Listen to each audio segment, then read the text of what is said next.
السلام علیکم ګران مینوال په دې هیله یم چې ټول ورغو جوړ اوسئ. مینوال د هندوستان د کرکټ لوبډلې پیاوړي لوبغاړي روي چندرن اشون د افغان لوبډلې په اړه ډېرې جالبې او خوندورې خبرې کړې دي.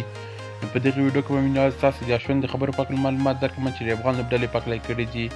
مخکې له دې نه مینوال ستاسو د اشون د خبرو په اړه معلومات درکړم د افغان لوبډلې په اړه به یو بل مطلب تاسو ته وړاندې کړم.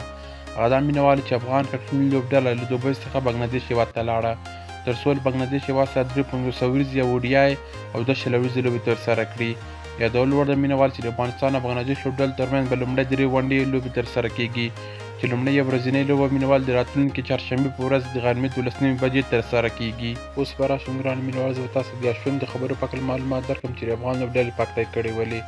اشون مینوالو وایي افغان لوبډله ډېره خطرناکه لوبډله ده او په راتلونکي نړیوال جام کې چې په هندوستان کې ترسره کیږي افغان لوبډله به ځینې لوبډلو ته ډېر زیات مشکلات او سرخوږی پیدا کړي.